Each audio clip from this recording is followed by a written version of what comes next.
大家好，欢迎来到秋月漫谈，我是你们的主播秋月。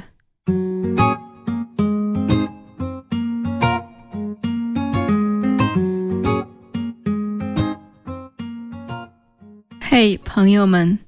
大家最近怎么样呀？我最近心情其实挺好的，为什么呢？很大的一个原因就是我感觉到了自己荷兰语的进步。熟悉我的朋友也许知道，我生活里除了工作之外，最重要的一件事情就是学习语言。英语自然不用说，那除了中文和英语之外呢，我还有学习荷兰语以及日语。原来呢，我还学习过一段时间的西班牙语，但是由于我的时间比较有限，现在主要只集中在日语和荷兰语上。虽然我刚刚说自己的荷兰语有比较大的进步，我的心情也因此很开心，但说实话，这并不是一直都是这样的。去年年底的时候，有一段时间，我甚至想不学习荷兰语了。为什么呢？其实很简单，就是我去参加了我男朋友的朋友的一个生日派对。我男朋友是荷兰人，他的朋友也是荷兰人，所以在那个派对上，大家都是在用荷兰语聊天。而我在那里一开始的时候，我还在尽量的去听别人在说什么，但是我发现自己根本就听不懂，于是我就变得很不开心。后来我们在那个派对上待了大概有1个多小时，我没有和任何人说话。一开始的时候，我还想微笑一下，或者假装自己能够听懂，但是后面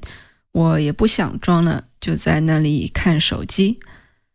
总之就是一个非常不愉快的经历。那在那之后呢，我有那么几天就是很想放弃学习荷兰语，因为我都学了大概有3年，快4年的样子，还是听不懂别人的闲聊，我就很怀疑自己。但说实话，在很久之前，去年的上半年的时候，我有写过一篇简短的文章，是关于不要低估母语者的语言水平的这样一篇文章。大概的意思就是说，当我们学习一门语言的时候呢，我们总是把自己的语言水平定在和母语者一样优秀的这样一个目标上。但是这样一个目标，说实话，第一是不现实的，第二只会给自己非常大的压力，乃至于可能想要放弃学习这门语言。为什么呢？其实原因很简单，拿我自己的例子来说，我从小到大暴露在中文的环境下的时间是巨大的。从我出生开始到我现在为止，几十年的时间里，有那么20多年的时间都是在中文的这样一个环境里生活的，并且这样一个生活的环境是非常复杂的，尤其是在语言输入上。打个比方，我在高中的时候，在学校里会用中文去学习，比如说化学、地理、物理、数学、古代的中文等等。那所有这样一些专业名词也好，或者是古代中文，带给我对于现代中文的语感，对于一个学习中文的人来说，都是基本上不可能处在的这样一个环境当中。所以我认为，如果把自己的语言学习目标定为和母语者的语言水平一样优秀的话呢，这是一个非常糟糕的目标。所以虽然说当时参加完那个派对之后，我的心情很糟糕，但是我也在回顾自己当时写这样一篇文章的时候的心情，我的心情就没有那么糟糕了。那最近为什么我又会觉得自己心情不错，学习荷兰语的激情非常的高呢？其实是有2个原因。一个呢，就是我之前在读一本面向于荷兰语母语者的书。那我在刚开始读的时候呢，只能够读懂里边大概30%、40%左右的内容，但我也还是硬着头皮读下去了。那在同时呢，我也在不断的上荷兰语课，日常也会做一些荷兰语的学习。然后今年上半年，也就是前几天的时候吧，当我在读这本书的时候，我突然意识到我能够读懂里边70%、80%的内容。同样是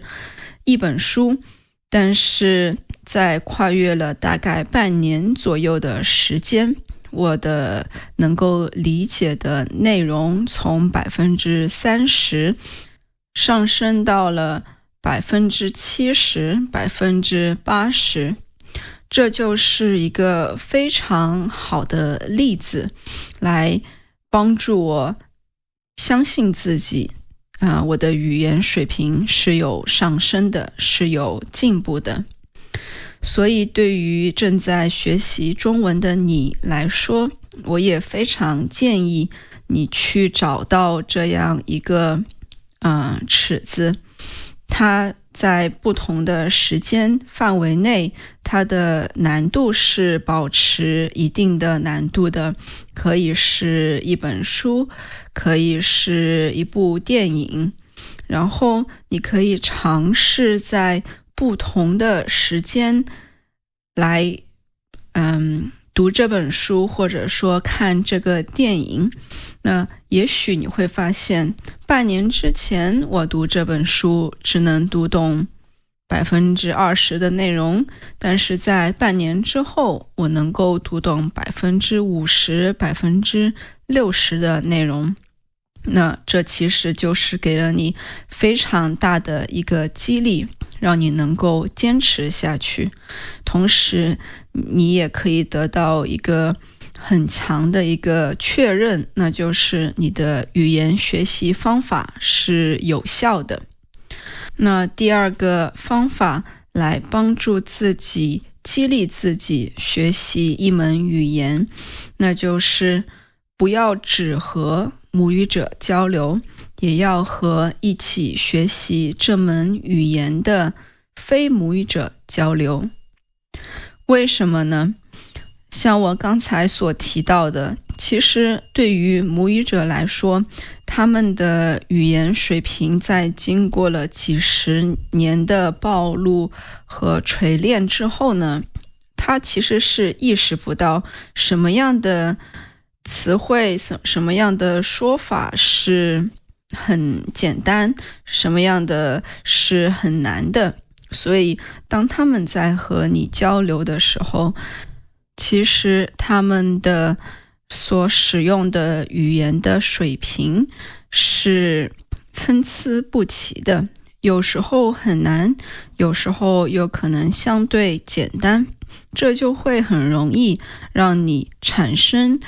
对你自己的语言水平的怀疑。那如果你是在和一起学习这门语言的人交流的话，你就不会太有这样的怀疑，因为他的语言水平是相对稳定的，所以你能够感知到，我自己是不是能够听懂，我能不能够通过学习一些特定的语法和词汇来听懂他在说什么。当然，这并不是在说你不要和母语者交流。我认为一个比较好的方法就是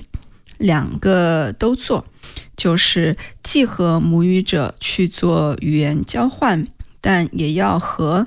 一起在学习这门语言的其他人去做交流。那这样的话，你可以很明确地感知到自己的进步。拿我自己做一个例子来说，我上个星期呢，在海牙参加了一个语言交换的活动。然后呢，在那个活动上，其实大部分人都不是荷兰语的母语者，但是当我在和另外一个和我语言水平差不多的西班牙人交流的时候呢，我其实能够听懂大部分他在说什么，我也能够很轻松地表达自己想说的内容。在那之后呢，我就感觉到，原来我其实是能够听懂很多东西的，我也能够表达自己。所以这就给了我一个非常大的激励。所以我很建议，就是说，尽量找到一起学习这门语言的同伴，然后大家一起学习，一起做语言交换。但同时和母语者的交流也是必须的，虽然这个过程会比较难受。其实说到底，学习一门新的语言最困难的一件事就是坚持。因为想学习好一门语言，你需要的时间不是说几个星期或者是几个月，而是几年。而在这样一个注意力被极度分散的时代，想坚持一件事好几年，甚至是10几年，是非常非常困难的。所以当我遇到一个能够说好几门语言的人的时候，我知道这个人他一定是一个能够坚持做好一件事的人。这不是在夸我自己，但是我的确认为坚持是学习语言里最困难的一件事情，所以我也很想帮助你用一个有趣的方式激励你自己去学习中文。那关于坚持学习语言的事情，我们就说到这里，我们下期再见，拜拜。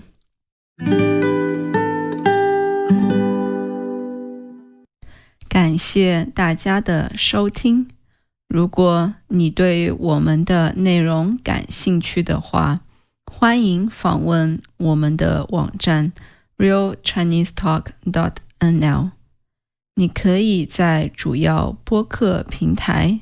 YouTube 同名频道上找到我们。为了帮助你更好地理解播客内容，学习中文，我们还提供精心修订的文本、相关的词汇和例句，以及和播客相关的问题，帮助你学习。订阅我们的 newsletter， 你可以免费得到一期上面提到的内容，以及更多有意思的关于中国文化、中文的内容。我们下期再见，拜拜。